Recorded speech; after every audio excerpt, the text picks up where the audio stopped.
Logikanya kendaraan itu kan akan depresiasi. Makanya kalau sampai kamu beli dengan bantuan cicilan, itu sebenarnya maksimal secara teori financial planning itu cuma 2 tahun. Hmm. Pertanyaannya kalau 2 tahun, ya mobilnya LCC dong. Kalau dari pengalaman Mbak Prita sendiri yang udah melewati fase 20-an, 30-an ya, apa kesalahan yang harus dihindari oleh orang 20-an dan 30-an? Mungkin boleh 3 kesalahan, karena baik dari kita sekarang mungkin tidak bisa melihat dari sudut pandang usia 40-an. Kalau aku Yes. masih 20-an, lihat 40-an kayak Jauh aman, banget masih gitu aman ya. deh, masih aman, aku bisa saving gitu ya. Apa yang harus aku hindari dari sekarang? Ya itu pertanyaan bagus banget. Di konten itu aku juga bilang, kesalahan pertama yang harus kamu hindari adalah biasanya di umur 20-an tuh orang kepingin aktualisasi pencapaian dia. Dan Yes. paling gampang aktualisasi pencapaian itu adalah membeli kendaraan.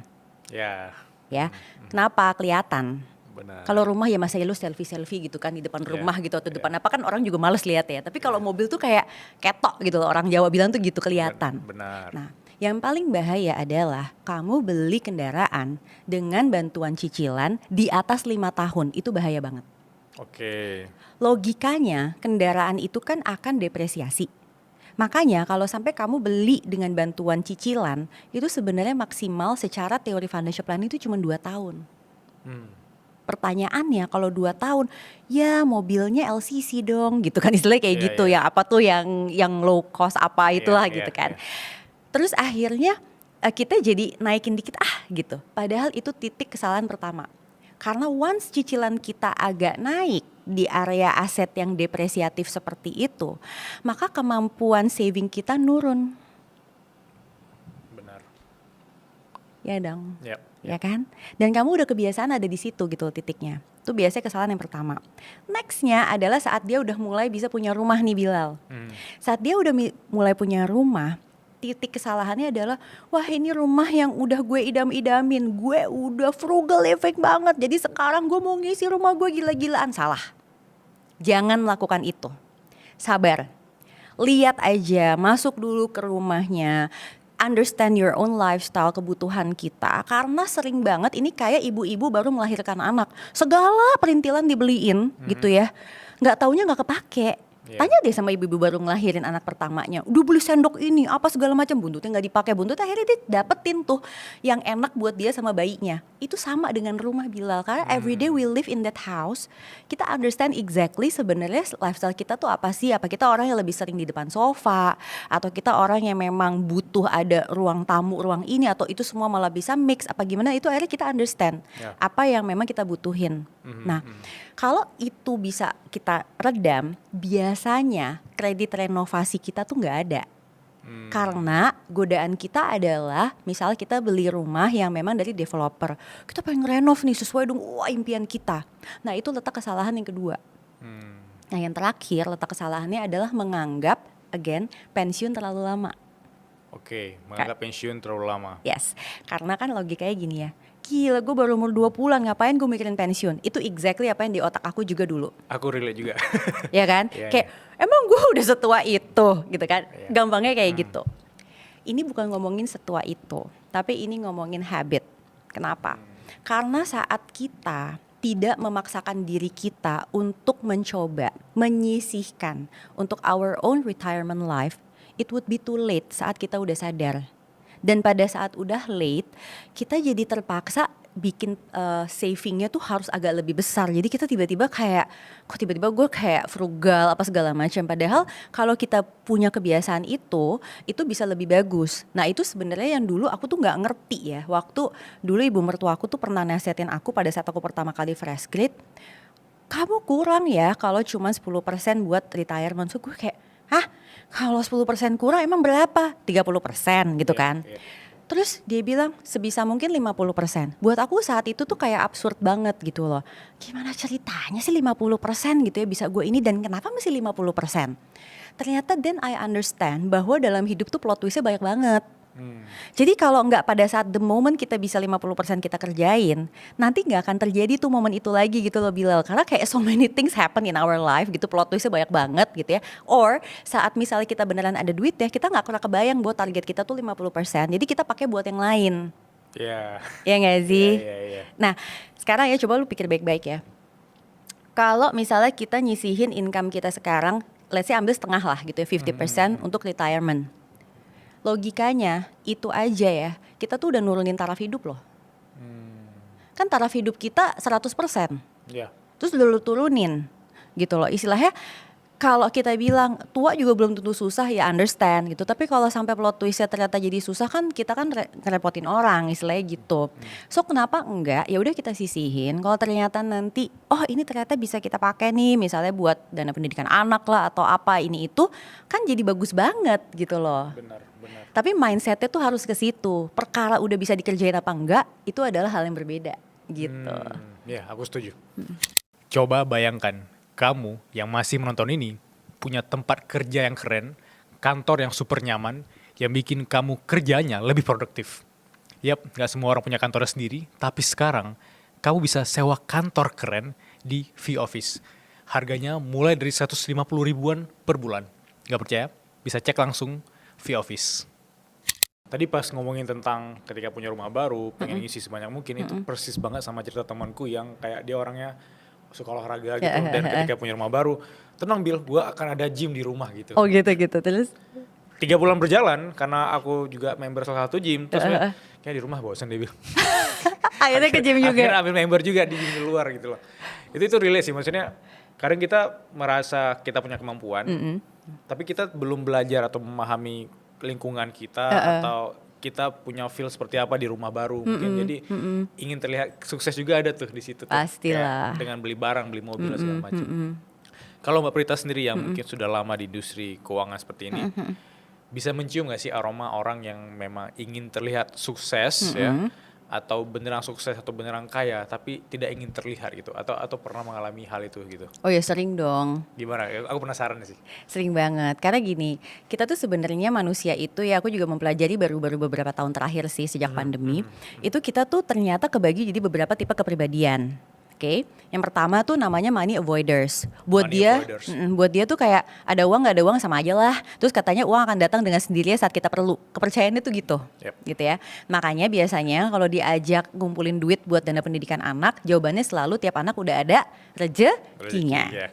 Nah, yang kedua adalah tipe yang namanya money vigilance. Ini biasanya terlalu berhati-hati nih. Nah, orang yang terlalu berhati-hati ini biasanya masa lalunya itu suka ada hal-hal yang gak enak kejadian sama dirinya dia. Entah itu pernah ketipu, ngelihat orang tuanya bisnisnya bangkrut. Jadi dia tuh lebih kayak hati-hati banget pada saat mengeluarkan uang. Nah, pada saat dia hati-hati banget mengeluarkan uang, bisa jadi sebenarnya dia tuh udah kemampuannya di atas, tapi dia jadi kayak kelihatan kok agak pelit ya.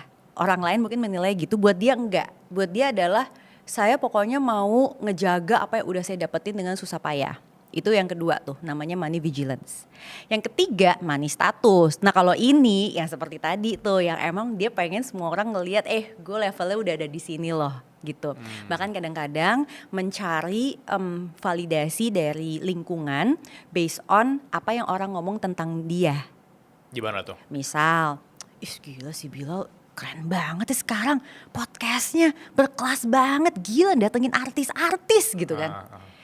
Tapi aslinya lu gimana juga buat lu tuh kayak wah ini nih yang gue cari gitu. Tapi aslinya lu lagi gimana, apa misalnya lu lagi kesusahan nyicil duit apa segala macam, orang gak ada yang tahu gitu loh. Pokoknya orang lihatnya Bilal sukses dah gitu. Dari luar. Dan lu happy with that gitu loh. Dan lu enjoy diseru-seruin kayak gitu. Itu adalah orang-orang yang tadi lo bilang tuh, dia sebenarnya nggak mampu segitu tapi dia pengen kelihatan kaya. Ya, nah, ada yang paling terakhir nih namanya money focus. Kalau orang yang money focus ini, pokoknya dia motivasinya adalah kalau gue pengen dapetin itu, gue pasti bisa. Jadi pokoknya apapun itu gue pasti bisa.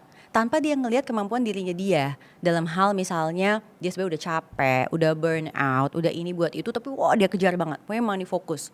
Biasanya orang-orang kayak gitu juga suka banget sama cicilan. Oh gitu? Karena buat dia cicilan itu katanya semangat hidup. Dalam konteks? Dalam konteks ya dia kerjanya rajin. Oke. Katanya kalau gak ada cicilan kayak apa nih yang dikejar katanya gitu. Oke. Ya buat lu mungkin enggak, tapi kalau orang lain ada yang banyak yang kayak gitu. Oke. Jadi katanya kalau gak ada cicilan tuh kayak kerja gak semangat nih, apa nih yang dikejar nih kalau gak ada deadline gitu loh, kira-kira tuh kayak gitu. Aku juga pernah dengar yang nomor 4 tadi itu dari temanku sendiri, yang dimana dia bilang kayak, lu Bil ada utang gak? nggak ada gitu kan. Lu harus ada hutang. Kalau lu nggak ada hutang, itu nggak ada yang nge-push lu untuk working harder atau smarter gitu loh.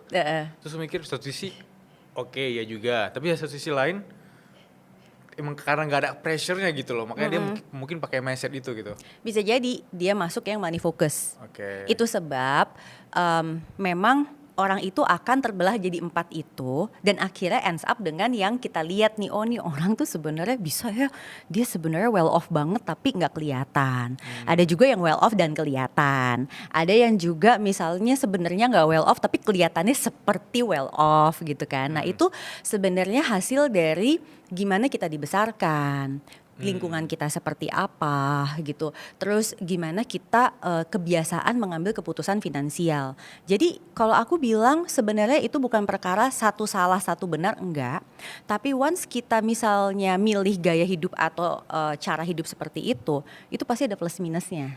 Iya. Orang yang misalnya milih gue pengen kelihatan nih kalau gue ini, ya plusnya mungkin dia dihargai orang. Dia dapet tuh, maksudnya kayak orang tuh ngelihat dia tuh hormat apa segala macam ini, itu Mungkin bisa respect. relasi dari sana. Exactly, atau networking atau apa Yeah. ini itu kan mungkin aja.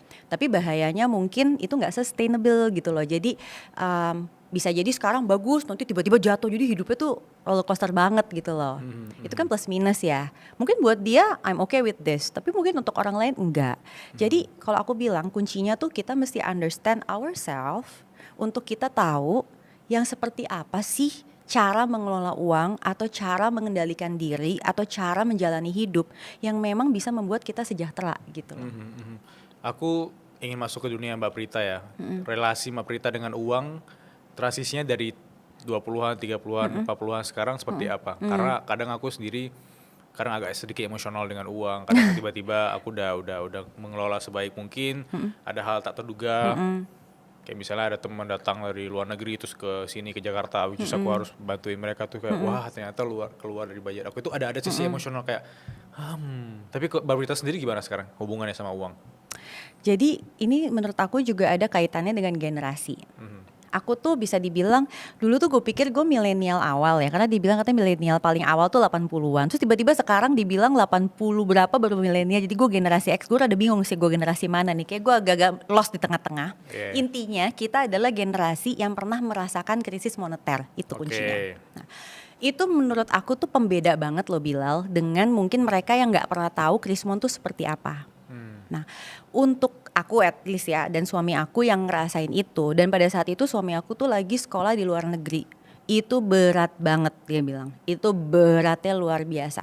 I don't think that orang punya kapasitas untuk bisa melakukan seperti itu.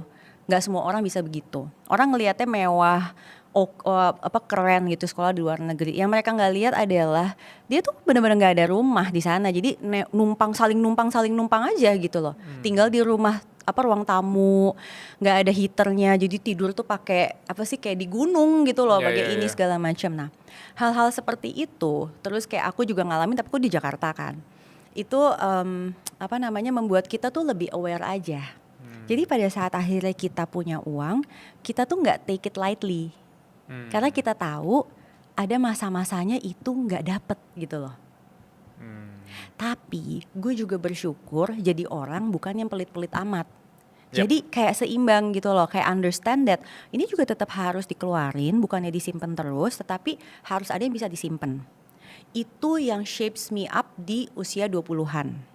Dan gue mesti cerita, aku sama suami aku tuh nikah muda. Karena kita dulu sekolah. Jadi di usia 24 tahun aku udah punya anak pertama. Dan itu momennya saat aku pekerjaan pertama yang berbayar di Jakarta. Jadi aku kerja kantoran di tech company, aku punya anak. Oke. Itu rasanya tuh berat Bilal. Kenapa? Karena aku ngeliatin orang-orang pada bisa ngejar karir, aku enggak. Karena aku ada anak di rumah. Jadi aku startnya sama suami aku, kita sama-sama masuk kayak management trainee gitu. Dia tuh bisa begini, gue di sini aja gitu. Wah itu rasanya tuh kayak gimana banget. Jadi pada saat itu sempet kayak, gue pengen shopping belanja apa segala macam. Itu relasi gue sama uang di usia 20-an. Tapi terus ya itu ibu mertua kan ngomong gini-gini. Gue ngerasa gue udah save 10% sisanya. Gue shopping gitu kan ya. Apalagi kan katanya uang istri gitu kan. Terus dia bilang kayak gitu, gue diem gitu ya. Gimana caranya ya 50% gini. Oh ternyata caranya adalah gue gak shopping, udah gitu aja. Karena kalau digabung penghasilan suami dan istri ini kan jadi kayak hampir setengah-setengah lah gitu ya. Ya. Jadi kalau dia bilang disuruh setengah, berarti simple ya adalah penghasilan istri itu yang di save semua. Sesimpel itu sebenarnya. Sesimpel itu. Karena yang penghasilan suami ini yang buat hidup. Gimana deh caranya penghasilan suami itu mesti bisa buat hidup.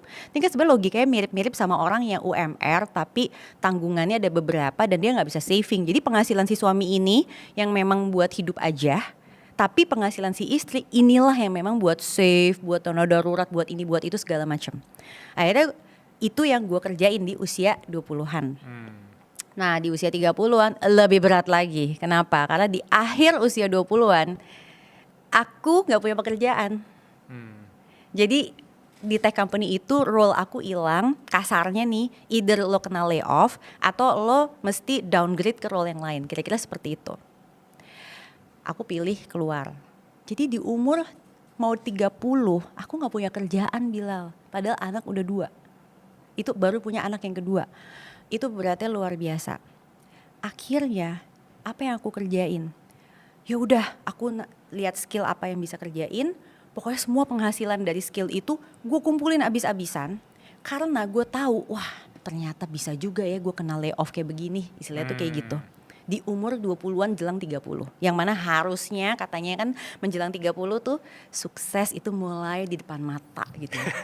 Ternyata kita malah penghasilan berkurang gitu kan. Tapi hari itu, momen itu tidak ada cicilan, tidak ada utang? Ada dong. Oke, semakin berat ya. Semakin berat banget. Itu ada cicilan rumah apa segala macem. Makanya itu yang membuat aku akhirnya I have to make this happen. Apa itu? Yaitu merintis si financial planning consultancy ini. Dan itu gak mudah karena gak kayak sekarang yang aksesnya tuh kayak everyone can just, bukan just ya, tapi kalau kita bagus kita bisa make konten apa segala macam, kita bisa make on our own. Kalau masa itu tuh enggak. Kita tuh harus kerjasama sama media besar dan lain-lain, dan orang ngeliat siapa sih Prita Gozi gitu kayak anak pitik kayak begini gitu, ngapain kita percaya sama dia ibaratnya gitu. Itu susahnya luar biasa. Which is itu sebelum 2010. Itu sebelum 2010. Ya udah akhirnya pada saat 2010 dan itu akhirnya wah gila. Itu apapun uang yang kita punya itu gue kumpulin. Apapun uang yang suami gue hasilkan, suami gue alhamdulillahnya karirnya emang bagus banget gitu ya. Itu kita kumpulin buat apa? Ngelunasin rumah lebih cepat. Nah ini Bilal kuncinya di 30-an. Kan mindsetnya udah tadi tuh kata ibu mertua sebisa mungkin 50%. Gak bisa dong, namanya juga penghasilan udah kurang pas segala macam. Pada saat itu cicilan rumah lunas, ternyata jadi bisa. Oke. Karena cicilan tuh kan gede banget ya ternyata ya. Jadi saat dia gone, itu langsung gue gantikan dengan saving itu. Gue kejar tuh. Itu baru bisa kejadian di 35 apa 36 lah umur gue. Gue kejar, cepet banget. 2 tahun dana kuliah anak pertama dapat. 2 tahun, setahun kemudian dana kuliah anak kedua dapat. Beberapa tahun kemudian mungkin baru kayak 2 tahun 3 tahun yang lalu itu yang suka orang-orang ributin 4% rule, akhirnya gue dapet juga angka itu gitu loh. Kira-kira tuh gitu. Tapi lu bayangin ya, gue start di usia 24. Gue baru dapetin itu mungkin di usia 43 kali. Itu berapa tahun? Hampir 19. 20 kan. Artinya gak ada yang instan. Mungkin untuk sebagian orang ada kali yang instannya kripto atau apa gue gak tahu. Tapi jalur gue gak gitu. Jalur gue tuh karyawan, ini segala macam. Ya udah, nikmatin aja. Emang ini rezeki gue begini. Tapi kan at the end dapet juga. Gitu.